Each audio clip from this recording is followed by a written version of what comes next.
Welcome to the Electric Wire Podcast. We bring you news and views on the most pressing issues facing Wisconsin's electric industry, from policymakers, executives, and customer and environmental advocates. Bringing you these discussions, we are the Customers First Coalition. Here's your host, Executive Director Kristen Jilks. Welcome to the Electric Wire Podcast. I'm your host, Kristen Jilks, and today I am joined by Justin Chasco, who is an attorney at the law firm of Fredrikson and Byron. And Justin, I would consider you an old friend as well. We worked together, too many years ago at the Public Service Commission of Wisconsin when you were an attorney there, and I was working as the communications director. So Justin, it's great to see you again, and thank you so much for joining me for today's episode. Thanks, Kristen. Great to see you, and thanks for having me. Well, I'm excited to chat a little bit more, Justin. Thank you to Fredrikson for sponsoring our upcoming Power Breakfast. You guys are an energy density sponsor, and I wanted to let listeners know that and tell you how much we appreciate your support for not only the Power Breakfast, but also our podcast and all the work we do here at CFC. So thank you so much again. But I also knew when we were talking that you were going to miss the Power Breakfast. So I thought, you know what? Let's give people a chance to get to know you this way. So I want you to tell us a little bit more about your background and what you've been working on here in the industry. As you well know, but probably most of your listeners don't, I started working at the commission in about 2010, which I think you were there or shortly thereafter, joined me there. Prior to that, I started my career working for a boutique law firm, Wheeler, Van Sickle and Anderson. Principally, I was working in the litigation group there, defending electric companies against claims for damages, stray voltage cases. So kind of specialized tort cases. Very interesting, very formative to my career, but not something that I really wanted to do for 30 years. You didn't want to talk about stray voltage for 30 years? I think I have great respect from my colleagues, one of which is still a great friend and mentor to me. But no, it was not something I personally wanted to spend an entire career doing. But one thing I did love from that time was the opportunity to really get to know folks in the industry, and that, as somebody who just came out of law school, classically just looking for a job, I really appreciated that experience and that opportunity, and so that brought me to the commission. I was there for about 5 years, not quite. Was principally assigned to what was then called the Gas and Energy Division. So working on utility rate cases, capital projects. I did a lot of the litigation for the commission at that time because Cindy and I think, were the only two lawyers who had really done much litigation. And of course, Cindy had done way more than I had at that time. But it was really fun. It was a great time.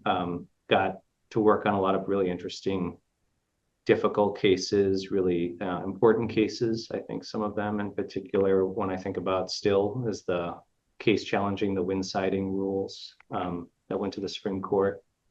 Just, so grateful to have that opportunity to do that kind of work at that stage in my career, which still seems kind of crazy to me that Cindy let me do those cases. And I remember that time, and I remember how seriously you took that. I mean, these are serious issues that deserve people who are willing to put in the time and really understand it. So you took it on. Other interesting cases. I think got to sit and watch the Integris acquisition. That was the first real big M&A that I worked on. So that was fun to see kind of the issues, how folks thought about those types of acquisitions. I know it's not a merger. I still remember being told it's not a merger, the acquisition of Integris. So I just had a great time at the commission. It was so wonderful too, as you remember, I'm sure, just having those subject matter experts just down the hall, and how gracious people were with their time and expertise to teach that time a young lawyer, a lot about the industry. So in 2015, I returned to private practice, went back to Wheeler, had a unique opportunity to kind of come in at a senior level at Wheeler. Really appreciated that opportunity as well. Since then, I've been doing very similar work, so the past 7 or 8 years. helping my clients build big, difficult, complicated generation projects of all sorts, transmission projects, helping with the related commercial arrangements, litigation, and everything in between. So just sort of by accident, my entire career so far has been in the energy industry with different roles and experience along the way. Do you think it's a happy accident though? I mean, it's a pretty cool field to be an expert in as you are.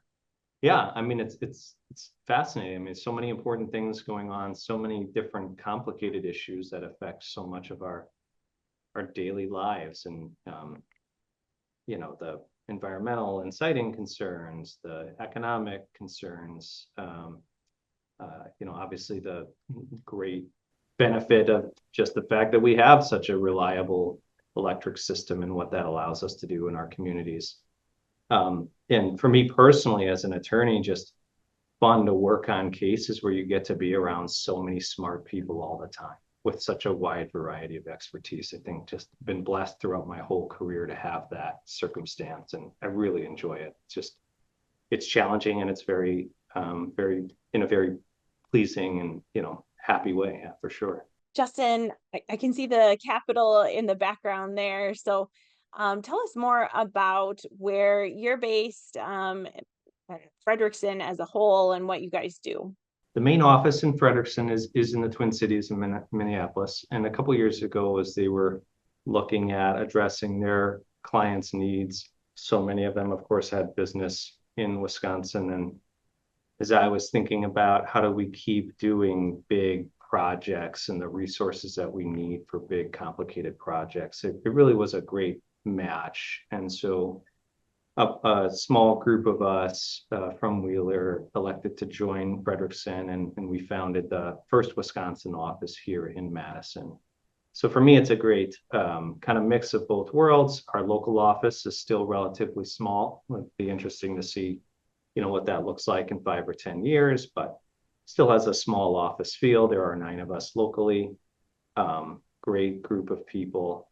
But we also have the resources and expertise of a much larger law firm. So the firm has offices in the Twin Cities, Des Moines, Iowa, at both of the Dakotas, and then a couple international offices that are kind of really unique to specific client requests.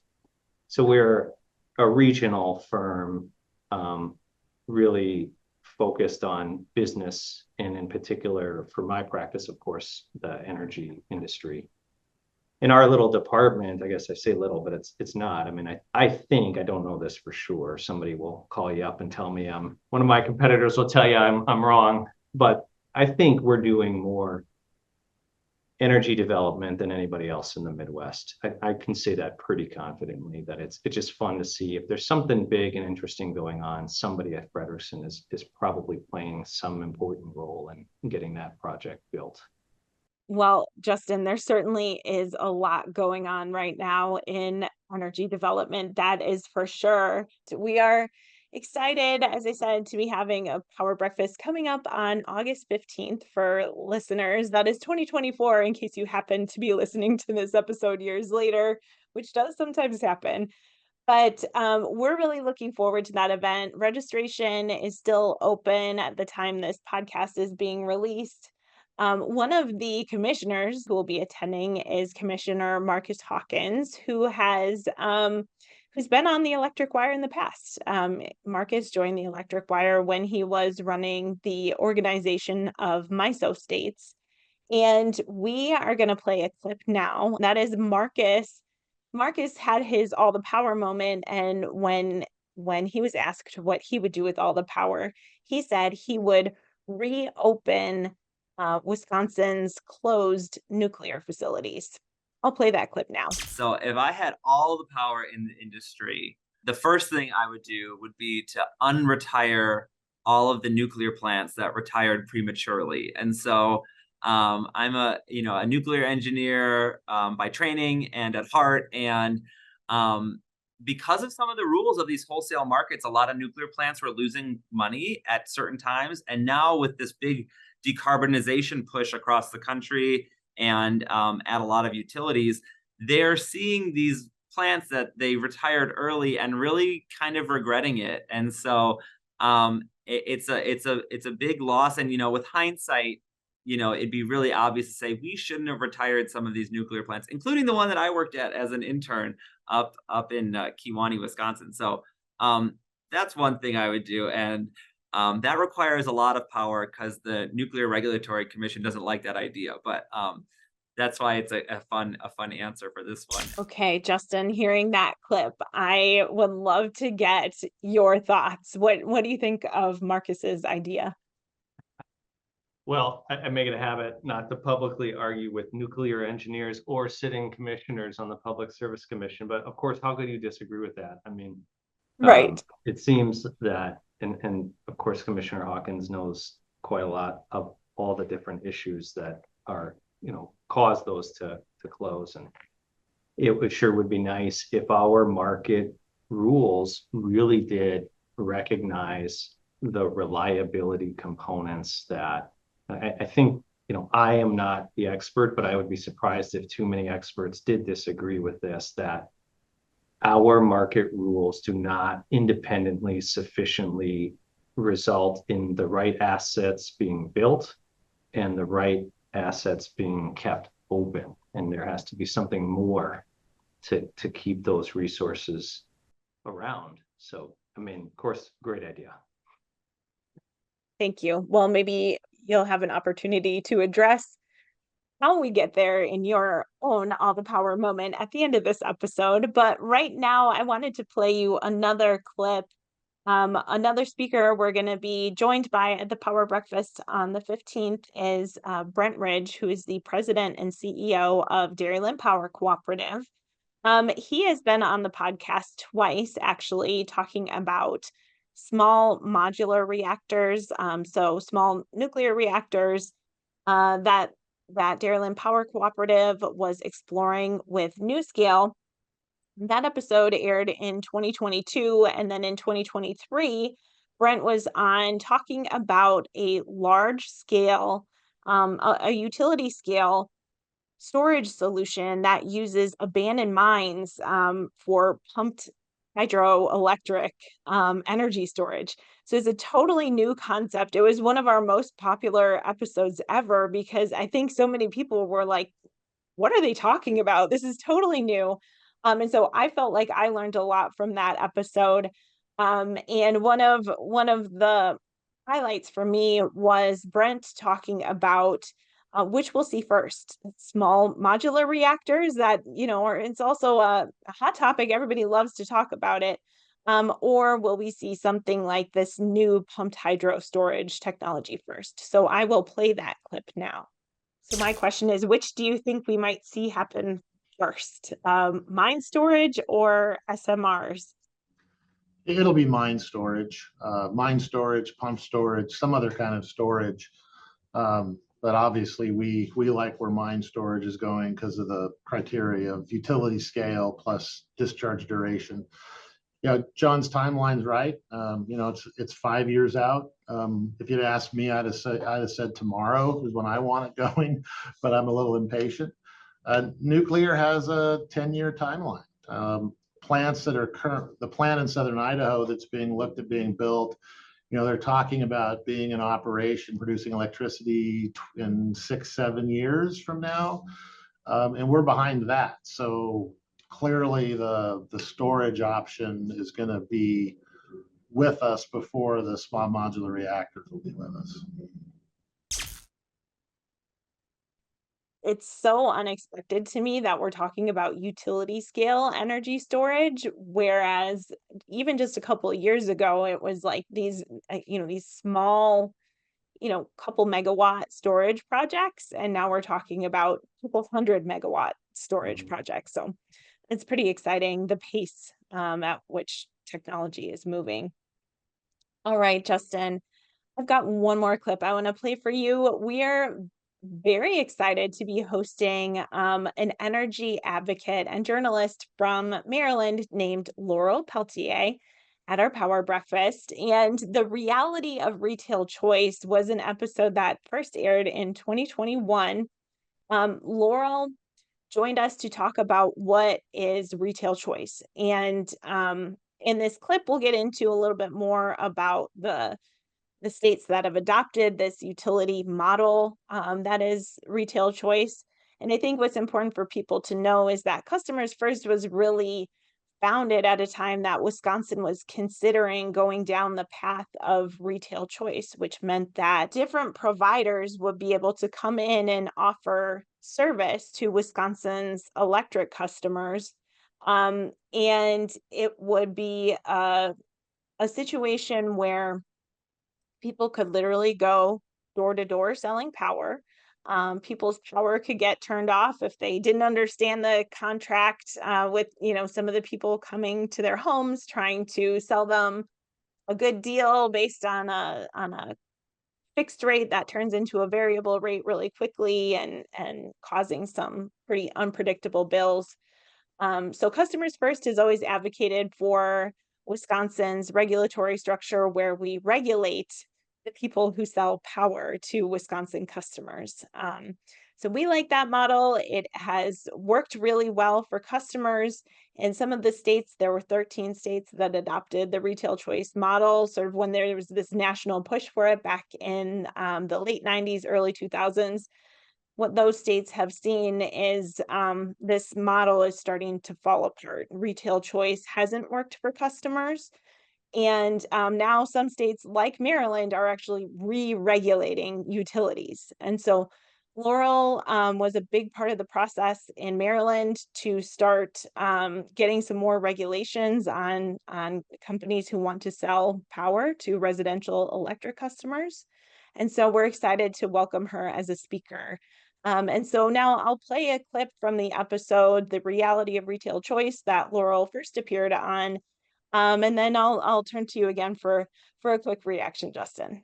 Laurel, you mentioned this, but there are 13 states that are considered deregulated states that offer retail choice to customers. Can you give us more background that you've learned about when and why states started adopting retail choice and what the outcomes have been since then? Yes. So in the 90s, actually, if you really look at the 80s and 90s, many industries were part of the deregulation wave. It, kind of came out of the whole Reagan years. You could just go down trains, credit cards, airlines. And once the federal laws changed and allowed the states to deregulate, look, Enron was in almost every single, between like 95 to 99, was in every state house with what I consider is a pretty good promise. If you have these regulated utilities and they were vertically integrated, right? They own the power plants, they own the customers, they own the distribution system. And depending on what kind of regulated utility that is, that could be good or bad. Some worked quite well for consumers. Others, even you'll see the stories today, are just not consumer friendly. So in the context of what's going on now, remember, I was at MCI. We all remember AT&T, MCI, Verizon. It was just, you couldn't exist without your phone being called, hey, switch for lower telecom rates. So that's kind of the background. Each state owns its electricity program. It owns its market.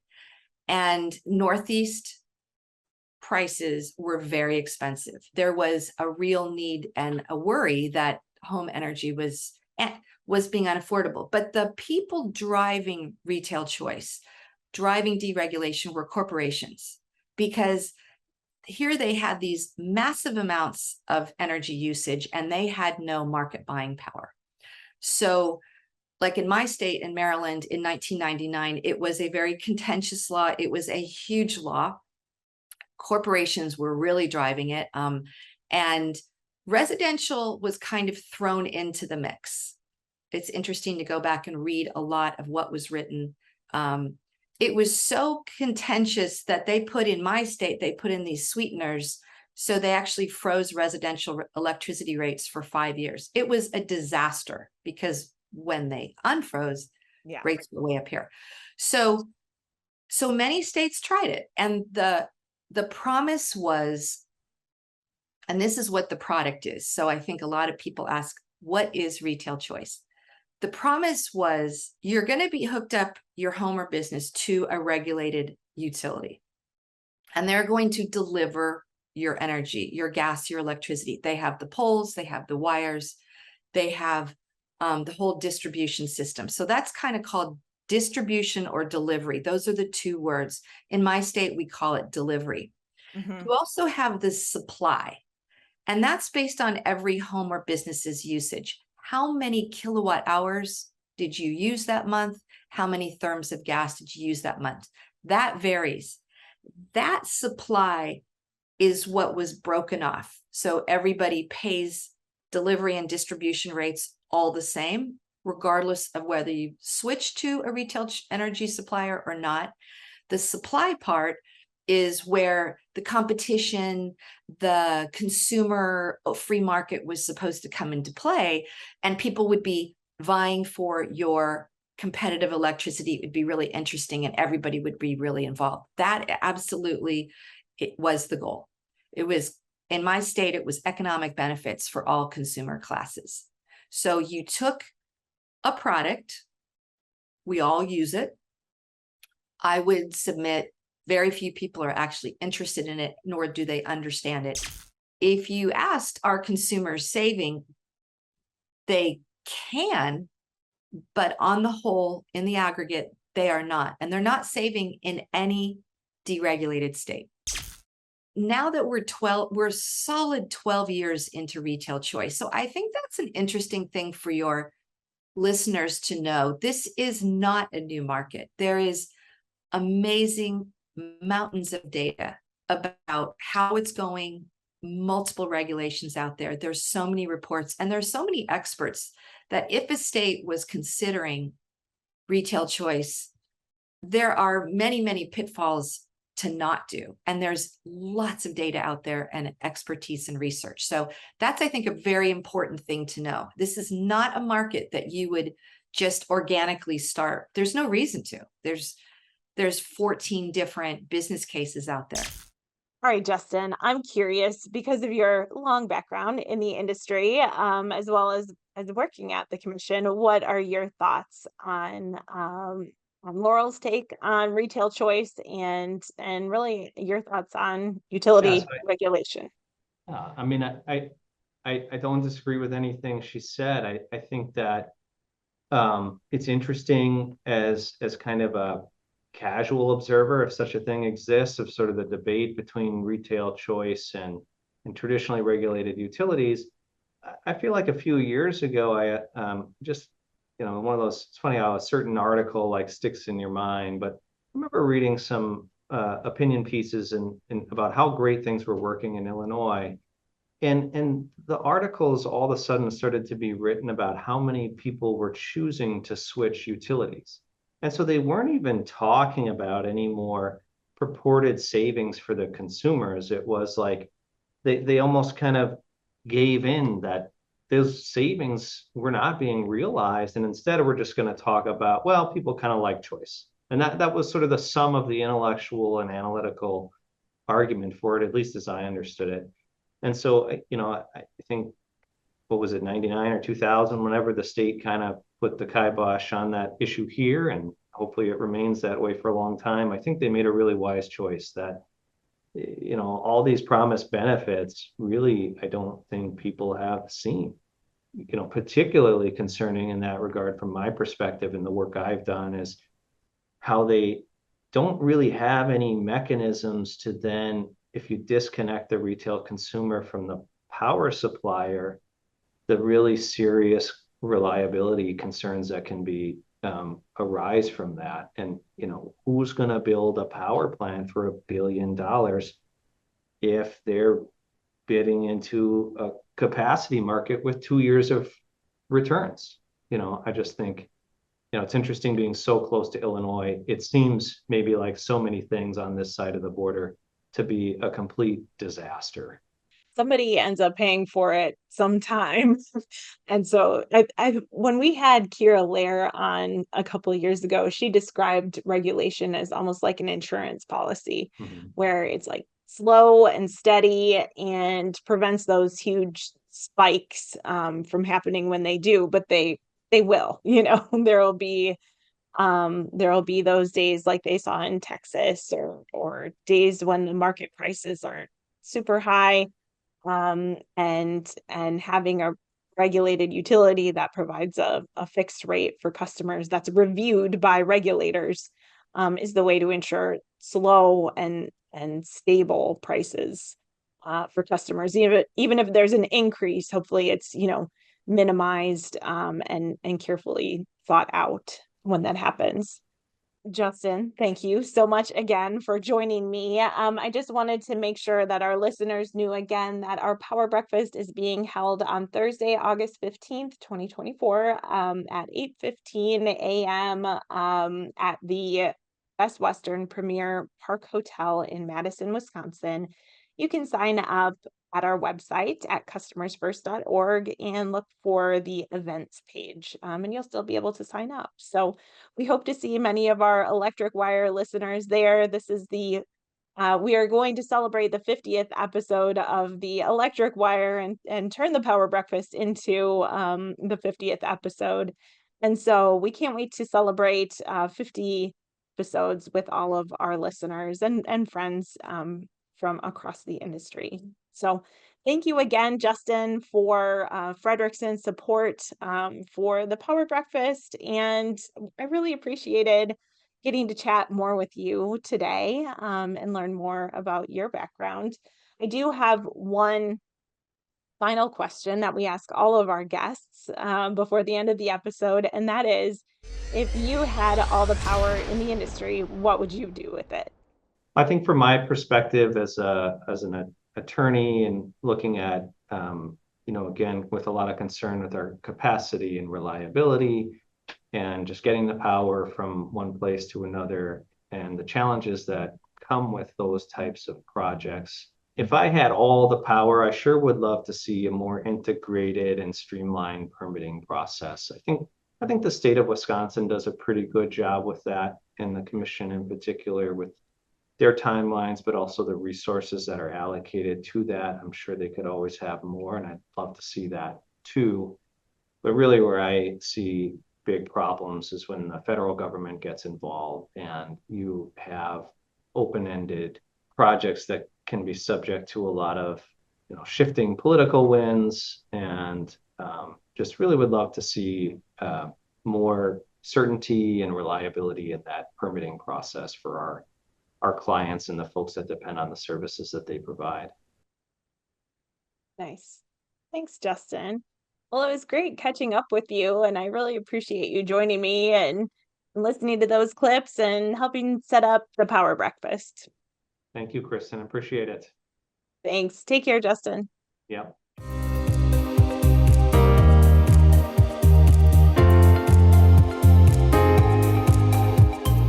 Thank you to all of our listeners for tuning in. Please support our work. You can subscribe to the Electric Wire podcast if you haven't already, and you can follow us on Twitter at The Electric Wire.